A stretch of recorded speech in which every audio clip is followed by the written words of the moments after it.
Hello all, and welcome to Supernova Theories and Videos. Today I'm going to be answering a question that has bugged me ever since I first finished the Harry Potter series. How does Lucius Malfoy get to be Voldemort's second in command? What makes him so special? What makes him so important? I mean, for as important of a character as he is at the start of the series, he's completely useless by Voldemort's own design by the time we get to Deathly Hallows. Not that he's particularly effective as a Death Eater anyway. In fact, he's probably the least effective Death Eater, but that raises the question even more. So let's recap his greatest hits. Chamber of Secrets. He ditches a piece of Voldemort's soul, leading to its destruction in a move that is made out of fear and trying to smear the guy who is trying to have him arrested for possessing dark artifacts. Not even out of pureblood supremacy, or more importantly, with Voldemort's permission. This is a move that is made out of cowardice and with self-preservation in mind, two defining characteristics of Lucius Malfoy. And the only reason Harry survives this is because Lucius Malfoy's house elf gets involved. Now I hear you saying Dobby made his own choice, but the only way Dobby could have gotten to Harry is if Lucius or one of the other Malfoys said something that Dobby could have taken as, "You can leave the house," just like Kreacher did. And it's not until he starts telling Harry what could happen at Hogwarts that he starts punishing himself. I mean, there's also when he nearly insults his family, but those are the only two things that he punishes himself for in this first interaction. So Dobby must have overheard something that Lucius Malfoy was talking about and was ordered to not tell anyone about this, or at the very least, this is like a family secret that he is bound by the magic of house elves to keep. But either way, no matter how heroic or important Dobby is to the story, part of his success is Lucius Malfoy failing. By the way, Dobby is super important to the story because without him, Harry and Ron are just spider food.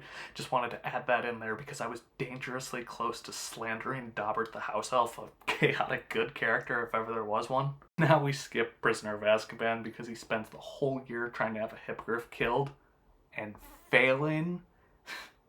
Man, he's just useless everywhere. Anywho, let's go to Order of the Phoenix, where he fails to get the prophecy for Voldemort because he and 11 other Death Eaters are outmaneuvered by 6 15-year-olds. They outnumber them 2-1. And even if you take into account Voldemort's nobody kills Harry but me rule, Ron, Luna, and Ginny are all separated from Harry at one point, and all three of them live to tell the tale.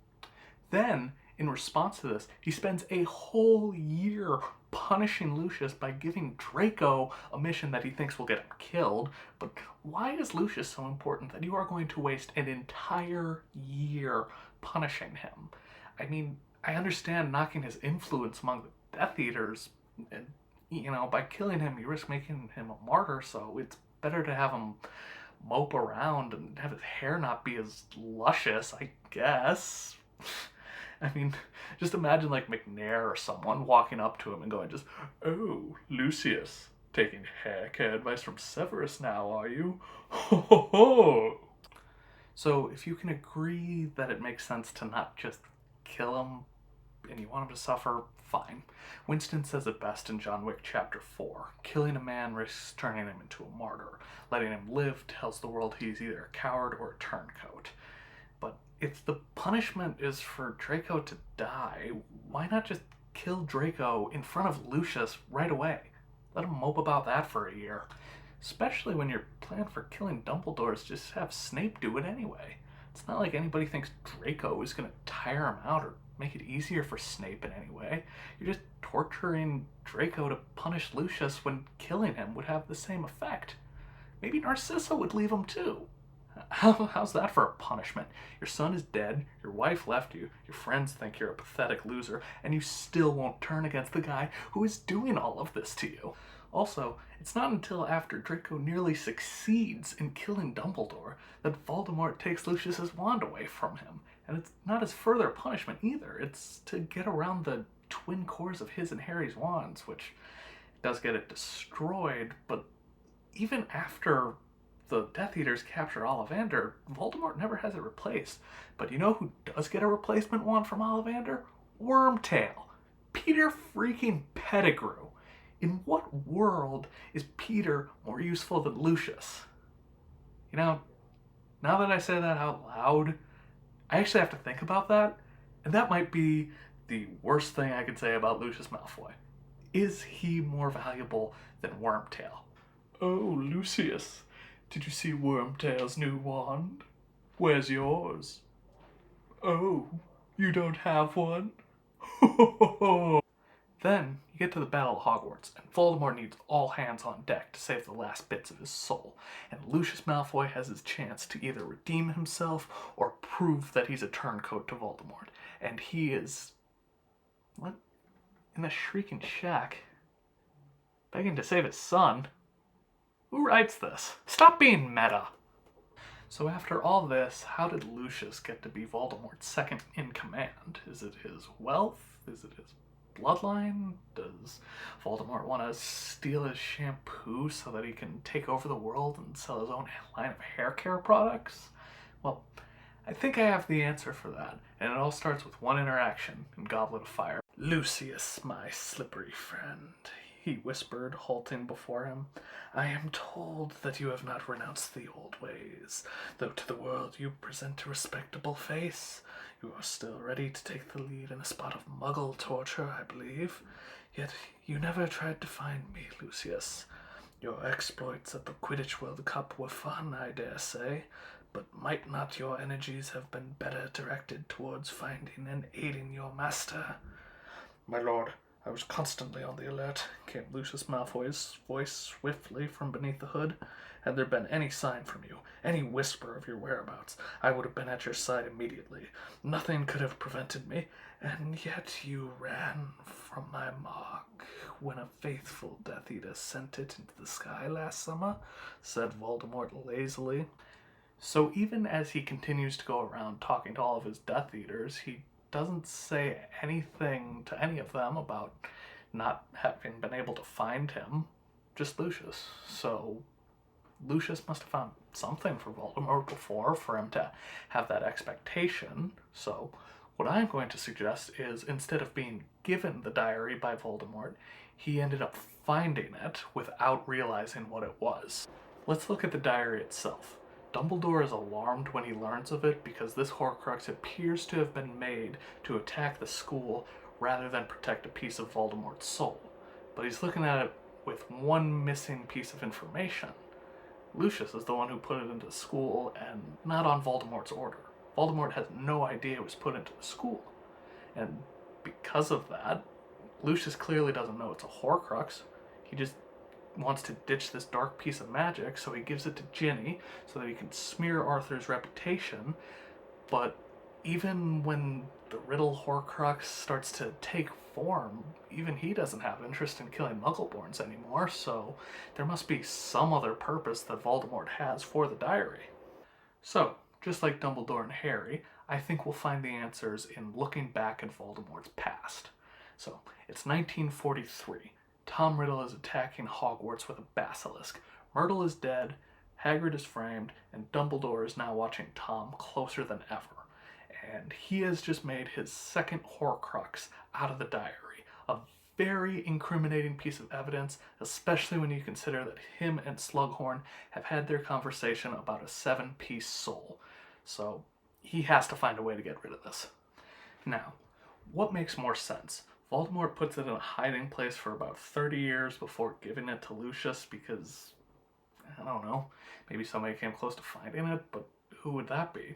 Nobody really knows Voldemort well enough to know his past and to be able to identify Tom Marvolo Riddle and this diary as Voldemort's Horcrux, so that doesn't really make sense. And it's not like when he gives Hufflepuff's cup to Bellatrix because of how devoted Lucius is. He claims he's under the Imperius Curse when Voldemort falls, so Voldemort would be stupid to give him one of his Horcruxes, which he is, but that's beside the point for now.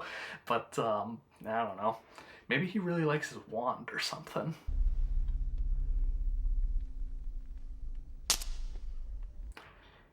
Yeah, I don't think that's it. But then why does he first refer to Lucius as his slippery friend when all the Death Eaters who stayed out of Azkaban would be just as slippery as Lucius if that were the case. What I'm saying is that Voldemort puts it in his hiding place at or around Hogwarts, hoping that one day it would be found. Think about it.